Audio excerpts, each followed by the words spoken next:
Hello बच्चों, तो चलिए गुड मॉर्निंग। हमारे तरफ से सभी को गुड मॉर्निंग। कैसे हैं आप लोग? अच्छे होंगे। और ये आपका एक प्यारा सा चैनल है आईपीसी फिजिक्स और मैं हूं मुकेश सर। तो चलिए इसके पहले वाले क्लास का थोड़ा जिक्र करते हैं हम लोग कि पीछे हम लोगों ने क्या पढ़ा। तो पीछे हम लोगों ने पढ़ा था हाइजन प्रिंसिपल, जो आपने देखा था कि बहुत आराम है। सिर्फ दो प्रिंसिपल उन्होंने दिया था कि every wave front has ability to make new wave front, और दूसरा था to make every wave front it takes equal time, कि प्रत्येक वेव फ्रंट को बनने में लगा समय बराबर होता है। और इसके बाद हम लोगों ने reflection on the basis of wave theory को प्रूव कर दिया था। Reflection on the basis of wave theory, reflection में हमें क्या प्रूव करना पड़ता है? तो angle of incidence is equal to angle of reflection. Clear? तो यहाँ तक ऑलरेडी हम लोग पीछे का पढ़ लिए थे और उम्मीद करते हैं कि आप लोग अच्छी तरीके से उसे सीखे होंगे, अच्छी तरीके से पढ़े होंगे। और बाकी अगर उसमें कोई दिक्कत होता है तो आप आराम से कमेंट में पूछ सकते हैं, हम आपका आंसर देंगे। ओके, तो चलिए आगे हम लोग शुरू करने जा रहे हैं कि refraction on the basis of wave theory. Refraction on the basis of wave theory, तो ये आपका हो गया रिफ्रैक्शन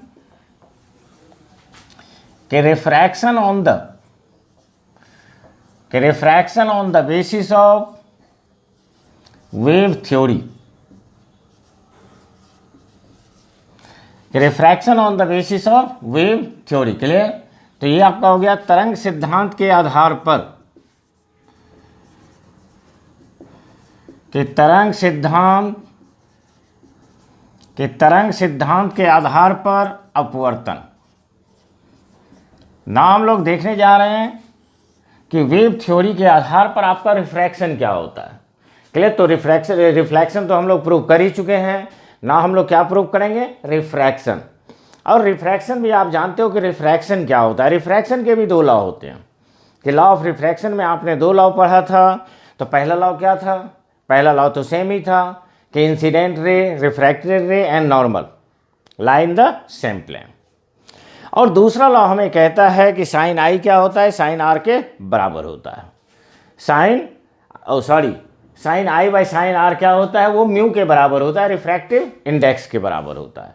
ठीक है? तो यहाँ तक ऑलरेडी हम लोग पीछे भी पढ़े हैं, लॉ ऑफ रिफ्रैक्शन में भी पढ़े थे कि लॉ ऑफ रिफ्रैक्शन तो दो लॉ था, जैसा हमने आपको पहले बताया कि incident ray, refracted ray and normal lie in the same plane, वो सेम प्लेन पर होते हैं। और दूसरा क्या था आपका? तो दूसरा था कि sine i by sine r ये म्यू के बराबर होता है। तो चलिए आगे शुरू करते हैं हम लोग कि refraction on the basis of wave theory. जैसे आप देखो यहाँ पर जब हम लोग रिफ्रैक्शन का बात करते हैं तो ये हम एक प्लेन ले रहे हैं जो दो मीडियम को सेपरेट करती है। दो मीडियम को सेपरेट करने का मतलब हुआ कि वह दो मीडियम को अलग करती है। ऊपर आपका कौन सा मीडियम है? तो ये आपका रेयर मीडियम है, और रेयर को हिंदी में विरल कहते हैं। और नीचे आपका है डेंसर मीडियम। क्लियर? तो ये आपका हो गया डेंसर, और डेंसर को हम लोग कहते हैं सघन। तो एक आपका रेयर मीडियम है और दूसरा क्या है? डेंसर मीडियम है। क्लियर? ना पहले जितनी भी बातें, जिस भी बातों की हमें ज़रूरत पड़ती है वो सारे को मान लेते हैं कि आखिर हम लोग इतने को माने क्या है। तो यहाँ पर जैसे अगर हम लोग मान लेते हैं पहले कि लेट एक्स वाई क्या है? तो एक्स वाई आपका एक प्लेन है विच सेपरेट्स टू मीडियम। इसका मतलब क्या हुआ? एक समतल जो दो माध्यम को अलग करती है।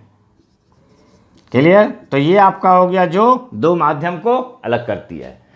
ओके, ना आप देखो यहाँ पर C1 क्या है? तो C1 आपका है velocity of light in rare medium. Velocity of light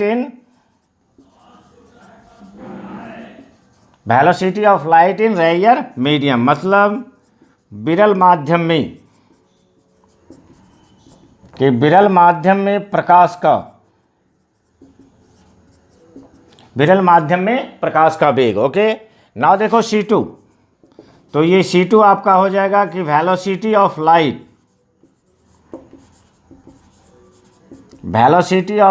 in denser medium.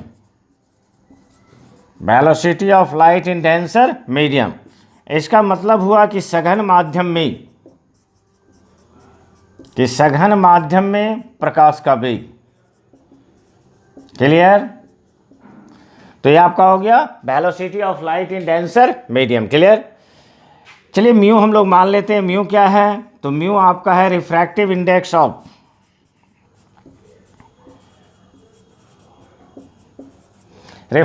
Index of denser medium, मतलब सघन माध्यम का अपवर्तनांक। क्लियर? तो ये आपका हो गया refractive index of denser medium. आई आप जानते हो कि आई क्या है? तो आई है आपका एंगल ऑफ इंसिडेंस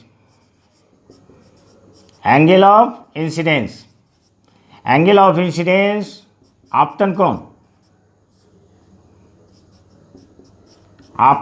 कोण। क्लियर? इसी तरीके से आप आर भी मान लीजिए, तो आर क्या हो जाएगा? Angle of refraction. इसे हम लोग कहते हैं अपवर्तन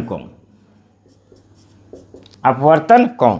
तो ये चलिए, ये सारे पॉइंट को पहले हमने मान लिया कि आगे हम जिस भी टॉपिक का हम यूज करेंगे, हम लोग हर एक को मानेंगे कि ये C1 क्या है, C2 क्या है, म्यू क्या है, आई क्या है और आर क्या है। अब हम चलते हैं फिर अपने इस फिगर पर।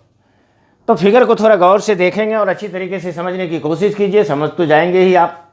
क्लियर? ना देखो यहाँ पर भी हम एक वेव फ्रंट ले रहे हैं, जैसे हम लोग रिफ्लेक्शन में वेव फ्रंट लिए थे। तो चलिए आप देखो यहाँ से, ये आपका एक AB, तो ये आपका हो गया AB एक वेव फ्रंट है। अगेन हम क्या करेंगे? 3 परपेंडिकुलर रेज लेंगे। तो ये आपका 3 परपेंडिकुलर रेज है, एक हो गया, ये आपका दूसरा हुआ और ये आपका तीसरा हुआ। इस तरीके से हम लोग 3 परपेंडिकुलर रेज लिए।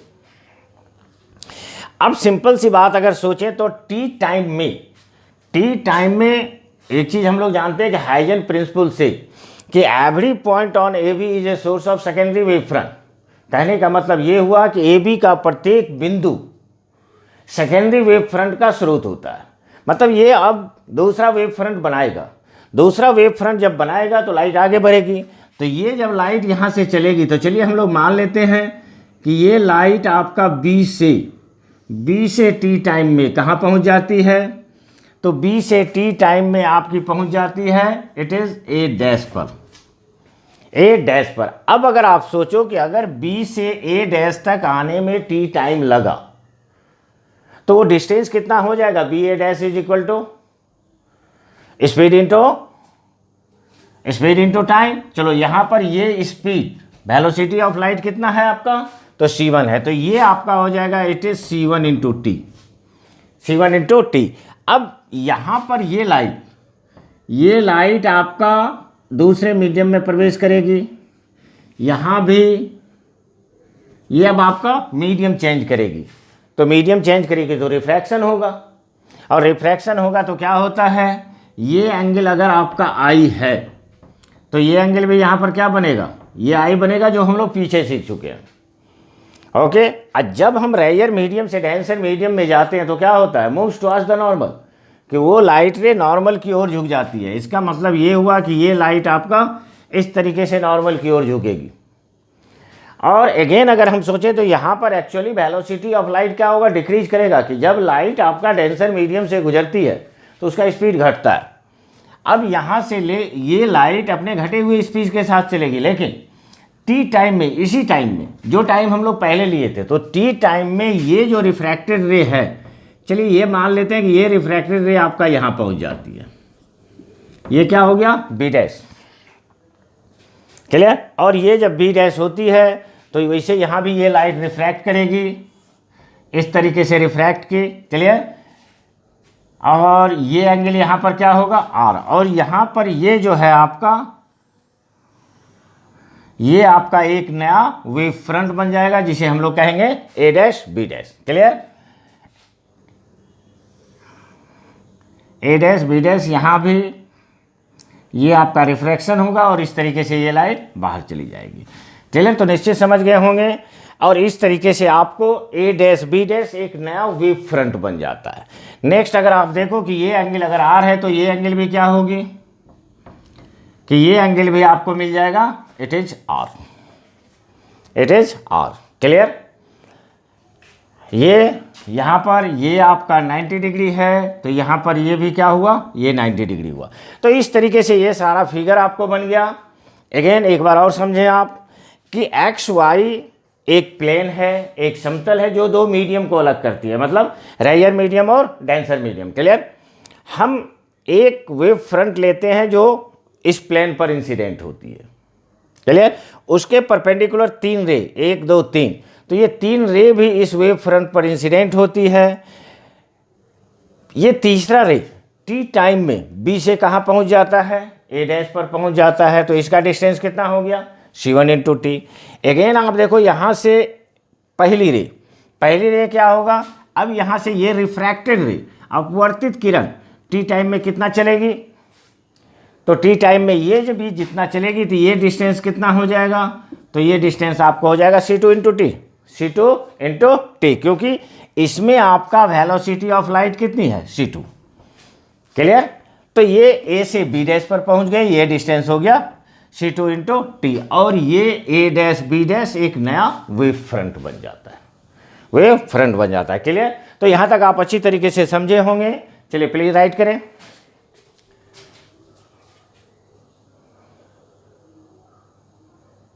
ओके, चलिए लिख लिए होंगे। ओके, रब करते हैं। बाकी अगर छूटता है आप तो इसको आराम से पॉज करके लिख सकते हैं। क्लियर? सॉरी, चलो फिगर अभी रहने देते हैं क्योंकि फिगर अभी नहीं मिटाना है। ओके, चलिए इसको हम रब कर रहे हैं, तब तक आप भी थोड़ा रिलैक्स होइए। ओके, नाउ देखो जिस तरीके से हम लोग उसमें लिखे थे कि ये सारे पॉइंट्स क्या हैं, तो सारे पॉइंट्स को हम लोग लिखेंगे तरीके से। चलिए इसको हम पूरा कर देते हैं। ये आपका 3 था, ये B था, it is C1 into T. Okay, clear? तो यहां पर भी आपका क्या है, AB। AB क्या है आपका कि AB is a primary wave front. AB is a primary wave front incident on plane XY। मतलब AB आपका एक वेव फ्रंट है जो इस प्लेन पर इंसिडेंट होती है। 1 2 3 are 3 perpendicular rays incident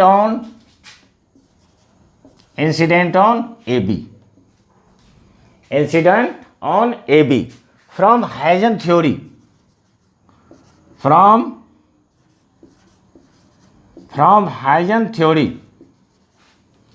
every point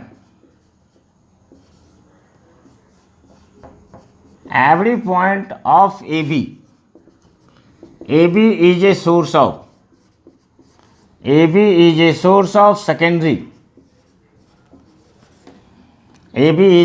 of secondary wave front। Clear?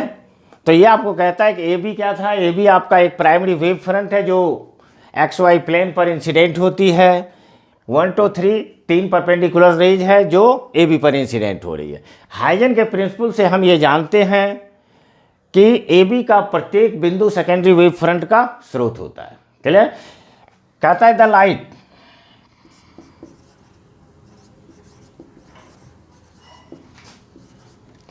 Wave reach to A dash from B, तो from B in time T,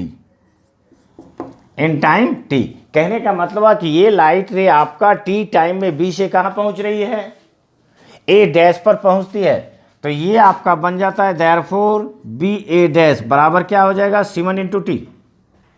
therefore B A dash is equal to क्या मिला आपको, C1 into T. In the same time, in the same time मतलब उसी समय में, कि in the same time the refracted ray, कि in the same time the refracted रे,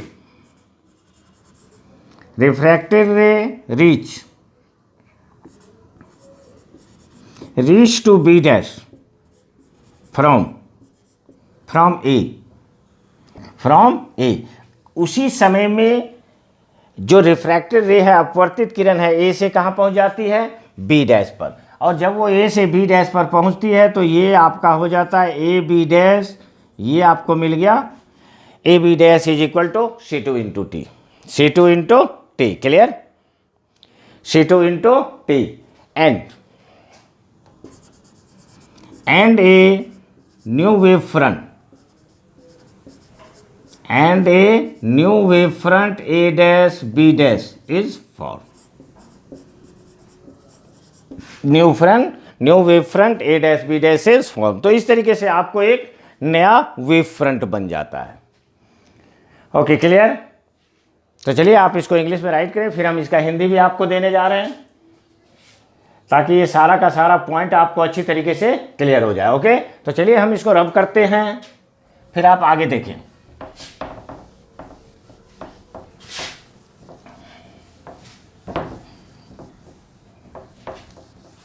ओके, इतना तक जरूर आप समझ गए होंगे ना। चलो इसका हम लोग हिंदी देखते हैं, फिर अच्छी तरीके से समझेंगे कि इस तरीके से हिंदी में इसका मीनिंग क्या होगा। तो कहता है कि ए बी एक प्राइमरी वेव फ्रंट है जो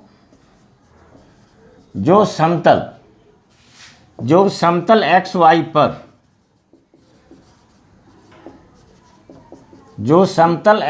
पर, आपतित होती है, क्लियर। तीन लंबवत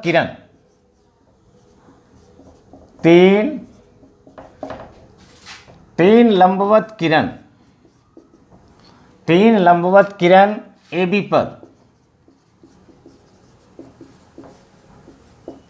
पर आपतित होती है। हाइजन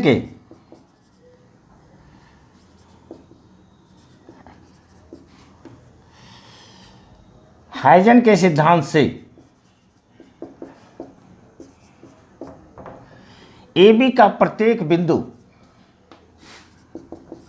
तो ए बी का प्रत्येक बिंदु सेकेंडरी वेव फ्रंट का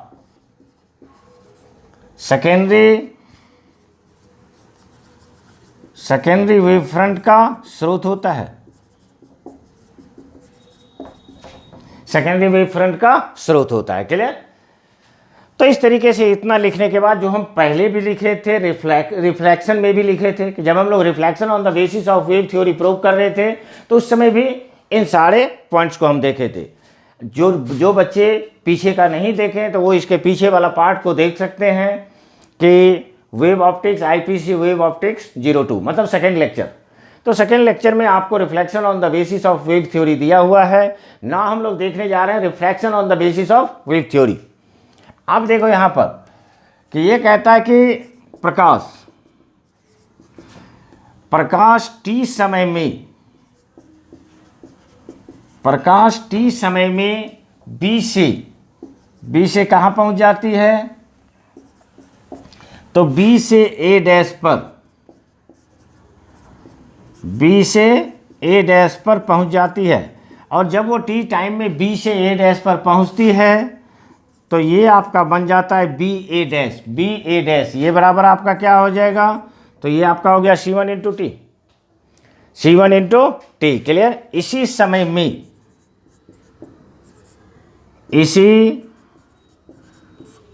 समय में अपवर्तित इसी समय में अपवर्तित किरण ए से कहाँ पहुँचती है, ए से बी डैश पर, ए से बी डैश पर पहुंच जाती है। क्लियर। तो ये आपको उसी समय में ये ए से बी डैश पर पहुंच गई, और जब ये ए से बी डैश पर पहुंचती है तो उस स्थिति में आपको ए बी डैश बराबर क्या हो जाएगा, तो ये आपका हो गया C2 इंटू टी।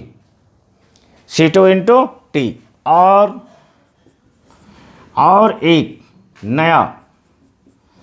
नया वेव फ्रंट का मतलब होता है तरंगाग, तो नया वेव फ्रंट ए डैश बी डैश बन जाता है। तो इस तरीके से आप चाहे वो इंग्लिश में लिखें या हिंदी में लिखें, जिस भी स्ट्रीम से आप पढ़ रहे हो, तो इस तरीके से आप इसे लिख सकते हो। तो और एक नया वेव फ्रंट ए डैश बी डैश बन जाता है। क्लियर। तो चलिए प्लीज यहां तक भी राइट करें आप।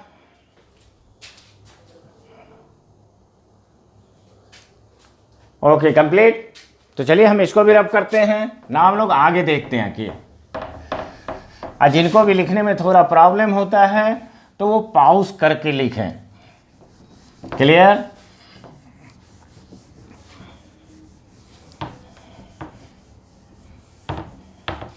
ओके। तो ये आपका हो गया ए डैश बी डैश, तो यहां भी एक नया वेव फ्रंट बन गया। नाउ चलिए हम लोग ट्रायंगल लेते हैं, from triangle A B A dash. तो सबसे पहला हम लोग लेते हैं कि from triangle A B A dash. अब देखो ए बी ए डैश से हम लोग साइन आई ले सकते हैं, तो चलिए हम लोग लिख देते हैं इट इज साइन आई, और साइन आई बराबर क्या होता है, परपेंडिकुलर बाय हाइपोटेन्यूज। तो नाउ देखें ये एंगल है, एंगल के सामने परपेंडिकुलर होता है, तो बी ए डैश, तो ये आपका हो गया B A dash by this one A dash, तो ये आपका हो गया ए डैश। आप जानते हो अच्छी तरीके से कि 90 डिग्री के सामने हाइपोटेन्यूज होता है और एंगल के सामने परपेंडिकुलर होता है। तो ये आपको निकल गया। इसे आप ये भी लिख सकते हो बी ए डैश बराबर कितना है आपका, तो ये है C1T और ये आपका हो गया ए डैश। क्लियर, निश्चित समझ गए होंगे ना। अगेन हम लोग लेते हैं कि from triangle A B dash A dash, तो ये आपका हो गया A B dash A dash, यहाँ से साइन आर ले लीजिए। तो जब ये साइन आर आप लोगे तो साइन आर बराबर क्या हो जाएगा, तो ये आपका हो गया ए बी डैश, तो ए बी डैश बने क्या हो जाएगा आपका ए डैश। क्लियर, ए डैश। और अगेन आप देखें तो ए बी डैश ये कितना हो गया आपको, ये हो गया C2 इंटू टी और ये हो गया ए डैश। ना हमें कुछ नहीं करना है, sine i by sine r, तो ये साइन आई बटा साइन आर कर देते हैं। तो sine i by sine r, देखिए साइन आई क्या है आपका C1 into T by A dash, और ये आपका निकल जाएगा C2 into T by A dash. ये ए डैश और ए डैश कैंसिल हो गया, और ये आपको बन जाता है C1 इंटू टी बटे क्या हो गया C2 इंटू टी, ये टी भी कैंसिल हुआ, और ये आपका बच गया C1 बटा C2। Velocity of light in rare medium to the velocity of light in denser medium, तो ये बराबर क्या होता है म्यू। मतलब कि विरल माध्यम में प्रकाश का वेग और सघन माध्यम में प्रकाश के वेग के अनुपात को अपवर्तनांक कहते हैं। तो ये आपको निकल गया कि जैसे साइन आई अब बटे साइन आर, ये बराबर किसका हो गया म्यू। तो ये आपका हो गया विच इज स्नेल्स लॉ, तो ये आपका क्या है कि ये स्नेल का नियम है, ये स्नेल का नियम है। और इस तरीके से हम refraction on the basis of wave theory को प्रूव कर दिए, और इस तरीके से हम ये उम्मीद करते हैं कि आप भी अच्छी तरीके से समझ गए। क्लियर, तो समझ गए होंगे। तो चलिए प्लीज़ आप इसको राइट करें, फिर हम इसे थोड़ा सा आगे बढ़ेंगे।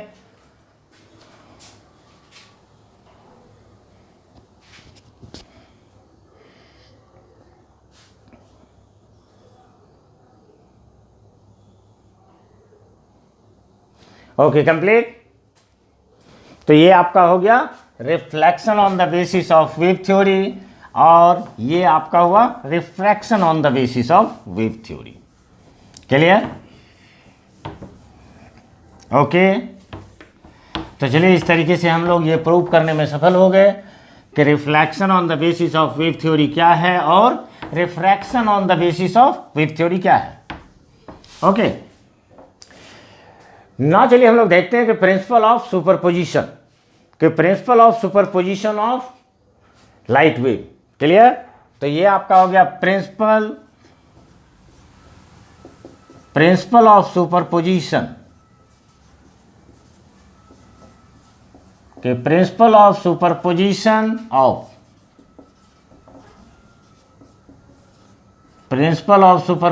Of light wave. क्लियर? कि प्रकाश तरंग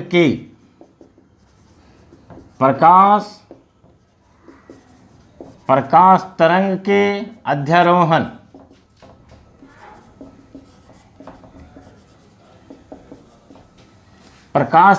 अध्यारोहण का सिद्धांत। तो ये देखिए, ये बहुत सिंपल सी बात बोलती है कि जैसे मान लो दो वेव अगर चल रही है और एक दूसरे पर वो सुपर इम्पोज्ड होती है। सुपर इम्पोज्ड का मतलब हुआ कि एक दूसरे से अगर वो जुड़ती है तो एक नया वेव बनता है, कि जैसे इसके पहले भी हम लोग सुपरपोजिशन पढ़े हैं। इलेक्ट्रोस्टैटिक्स में भी आपका principal of superposition of force आता है, principal of superposition of fields आता है। तो एक्चुअली वहाँ भी आपका क्या होता है कि जब एक ही पॉइंट पर हम बहुत सारे फोर्स को कैलकुलेट करते हैं तो नेट फोर्स क्या होता है, सारे का वेक्टर सम हो जाता है। तो यहाँ भी ये कहता है कि जब दो लाइट वेव एक दूसरे पर सुपर इम्पोज होती है तो एक नया वेव बनता है, जिसका एम्पलीट्यूड दोनों के एम्पलीट्यूड के वेक्टर सम के बराबर होता है। या मान लीजिए अगर और भी लाइट वेव हैं तो वेक्टर सम के बराबर होता है। क्लियर? तो इसे ही हम लोग कहते हैं principle of superposition of light wave, कि व्हेन टू और more than two light waves, when two और more than two light waves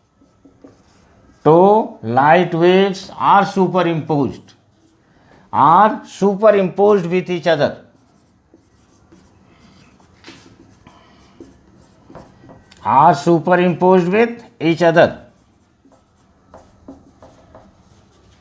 कि when two or more than two light waves are superimposed with each other, then a new wave is formed. New wave is formed whose amplitude यहाँ आप displacement भी लिख सकते हो, whose amplitude is equal to the vector sum, कि vector sum of amplitude of each wave,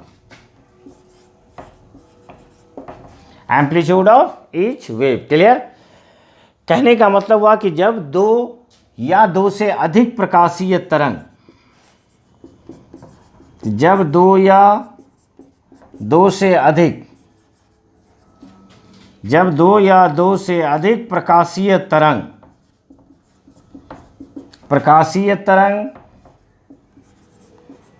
एक दूसरे पर अध्यारोपित होती है,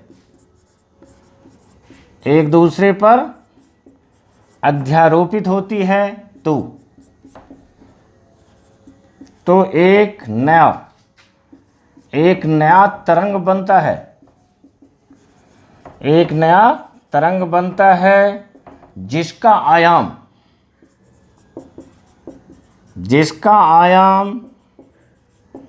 सभी प्रकाशीय।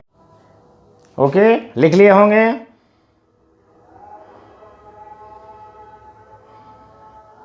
हम भी थोड़ा इंक का यूज कर रहे हैं। Okay, complete. तो चलिए इसको हम रब कर देते हैं। तो चलिए हम इसे रब करते हैं। तो ये आपका हो गया principal of superposition of light wave. Clear? तो चलिए, बहुत सिंपल सब था कि जब टू लाइट वेव्स या more than two light waves अगर एक दूसरे पर सुपर इम्पोज्ड होती है तो रिजल्टेंट क्या बनेगा? तो रिजल्टेंट भी एक वेव होगा जिसका एम्पलीट्यूड सारे के एम्पलीट्यूड के वेक्टर सम के बराबर होता है। क्लियर? तो सारे के वेक्टर सम के बराबर होता है। अगेन हम लोग देखते हैं कि इसके टाइप्स कितने होते हैं। तो चलिए हम लोग बात करते हैं टाइप्स। टाइप्स का मतलब आपका हो गया प्रकार, के कितने प्रकार का होता है। तो ये दो प्रकार का होता है, एक को कहते हैं कंस्ट्रक्टिव, तो ये आपका हो गया कंस्ट्रक्टिव सुपरपोजिशन, कि कंस्ट्रक्टिव सुपरपोजिशन। कंस्ट्रक्टिव सुपरपोजिशन को हम लोग कहते हैं संपोषी, कि संपोषी अध्यारोहण। क्लियर? और इसका दूसरा भाग होता है जिसे हम लोग कहते हैं डिस्ट्रक्टिव, तो ये आपका हो गया डिस्ट्रक्टिव सुपरपोजिशन। क्लियर? तो ये आपका हो गया डिस्ट्रक्टिव सुपरपोजिशन, जिसे हम लोग कहते हैं अविनाशी, कि अविनाशी अध्यारोहण। क्लियर? तो कंस्ट्रक्टिव सुपरपोजिशन और डिस्ट्रक्टिव सुपरपोजिशन, तो ये दोनों नाम आप लिख लीजिए। अब हम लोग एक एक करके दोनों का वर्णन करेंगे कि आखिर ये कंस्ट्रक्टिव सुपरपोजिशन क्या है और डिस्ट्रक्टिव सुपरपोजिशन क्या है। क्लियर? तो चलिए, ये दो प्रकार का हुआ, एक को कंस्ट्रक्टिव सुपरपोजिशन कहते हैं और दूसरे को डिस्ट्रक्टिव सुपरपोजिशन कहते हैं। नाउ अगेन आप देखो, सबसे पहले हम लोग बात करेंगे कंस्ट्रक्टिव।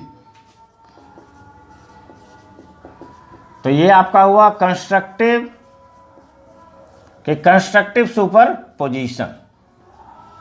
और कंस्ट्रक्टिव सुपरपोजिशन का मतलब आप जान गए, ये होता है आपको संपोषी,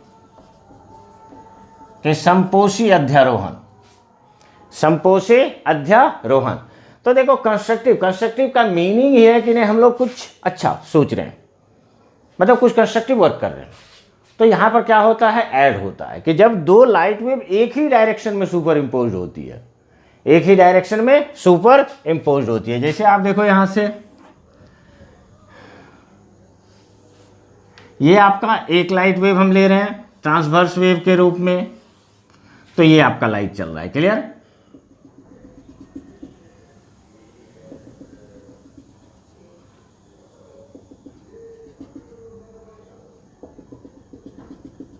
फिर हम लोग यहां पर एक दूसरा वेव ले रहे हैं, तो दूसरा वेव भी इसी डायरेक्शन में, यहाँ का एम्पलीट्यूड कितना है? तो ये एम्पलीट्यूड है y1। अगेन देखो, दूसरा लाइट वेव भी उसी डायरेक्शन में सुपर इम्पोज्ड हो रही है, और इसका एम्पलीट्यूड कितना है? y2। तो ये दोनों अगर सुपर इम्पोज्ड होती है तो एक नया वेव बनेगा, और ये जो वेव बन रहा है, तो ये इसका वेव जो बना, तो इसका एम्पलीट्यूड, तो ये आपके दोनों के एम्पलीट्यूड के सम के बराबर होता है। मतलब इसका एम्पलीट्यूड y बन जाएगा, और ये y बराबर आपको क्या हो जाएगा? तो y1 अब प्लस क्या हो गया? y2। क्यों? इसलिए कि दोनों एक ही डायरेक्शन में सुपर इम्पोज हो रही है। क्लियर? तो निश्चित समझ गए होंगे। तो ये आपका हो गया कि व्हेन टू लाइट वेव, कि when two light wave are superimposed in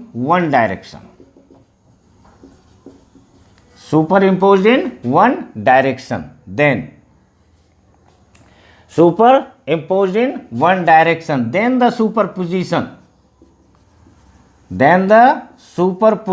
is called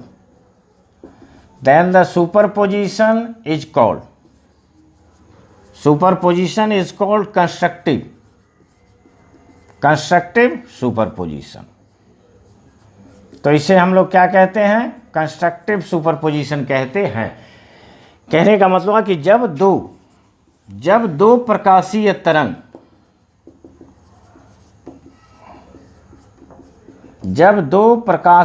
तरंग एक ही दिशा में एक ही दिशा में अध्यारोपित होती है। जब दो प्रकाशीय तरंग एक ही दिशा में अध्यारोपित होती है तो इस प्रकार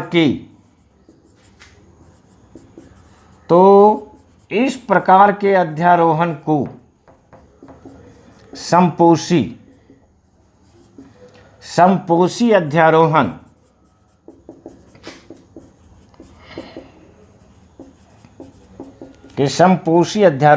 कहते हैं। तो ये आपका हो गया कंस्ट्रक्टिव सुपरपोजिशन। क्लियर? तो चलिए, ये आपका हुआ कंस्ट्रक्टिव सुपरपोजिशन। तो प्लीज इसको अच्छी तरीके से समझें। फिर हम लोग देखते हैं डिस्ट्रक्टिव सुपरपोजिशन। क्लियर कि डिस्ट्रक्टिव सुपरपोजिशन क्या होती है? Okay, clear? तो ना चलिए, हम लोग यहां पर शुरू करने जा रहे हैं डिस्ट्रक्टिव सुपरपोजिशन।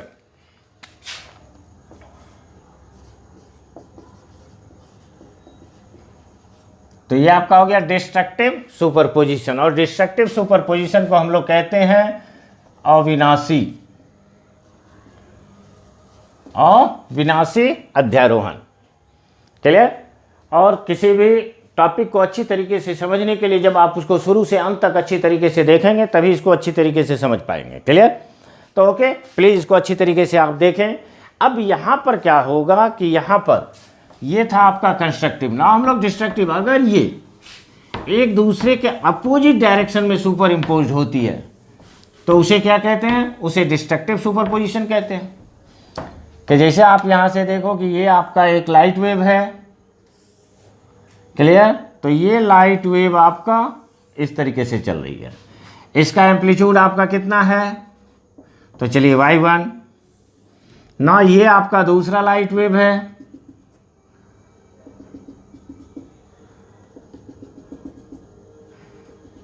ओके, ना देखिए ये आपका दूसरा लाइट वेव है।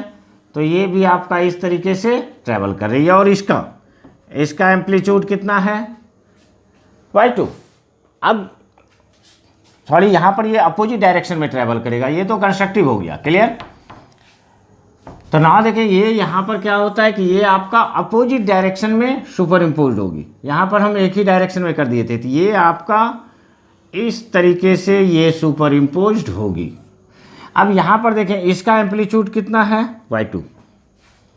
क्लियर? तो आप खुद ब खुद आप अच्छी तरीके से देख पा रहे हो कि एक अगर आपका इस डायरेक्शन में सुपर इम्पोज हो रही है तो दूसरा आपका इस डायरेक्शन में सुपर इम्पोज हो रही है। तो एक नया वेव बनेगा जिसका एम्पलीट्यूड, दोनों के एम्पलीट्यूड के वेक्टर सम। तो यहां पर ये क्या बना आपका? ये y बना। और ये जो y होगा, ये y क्या हो जाएगा? y1 अब माइनस y2। तो ये आपका हुआ डिस्ट्रक्टिव सुपरपोजिशन। इसे हम लोग कहते हैं डिस्ट्रक्टिव सुपरपोजिशन। क्लियर? तो ये आपका हुआ डिस्ट्रक्टिव सुपरपोजिशन। ये कहता है when two light waves are superimposed in opposite direction. तो यहां पर क्या हो जाएगा आपका कि opposite direction, then the superposition is called destructive superposition. इसे हम लोग डिस्ट्रक्टिव सुपरपोजिशन कहते हैं कि जब दो प्रकाशीय तरंग विपरीत दिशा में अध्यारोपित होती है तो इस प्रकार के अध्यारोहण को अविनाशी अध्यारोहण कहते हैं। तो ये आपका हो गया डिस्ट्रक्टिव सुपरपोजिशन। Okay, clear? तो इस तरीके से आप कंस्ट्रक्टिव सुपरपोजिशन और डिस्ट्रक्टिव सुपरपोजिशन को भी अच्छी तरीके से समझ गए होंगे। क्लियर? तो चलिए प्लीज आप इसको भी राइट करें।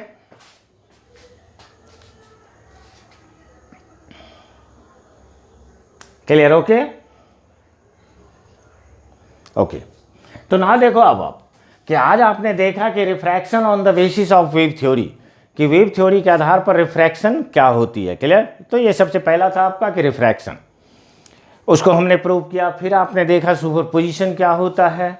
तो सुपरपोजिशन भी आप अच्छी तरीके से समझे कि जब दो लाइट वेव एक दूसरे पर सुपर इम्पोज होती है तो एक नया वेव बनता है जिसका एम्पलीट्यूड दोनों वेव के एम्पलीट्यूड के वेक्टर सम के बराबर होता है।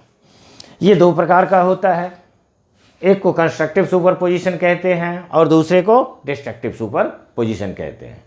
क्लियर?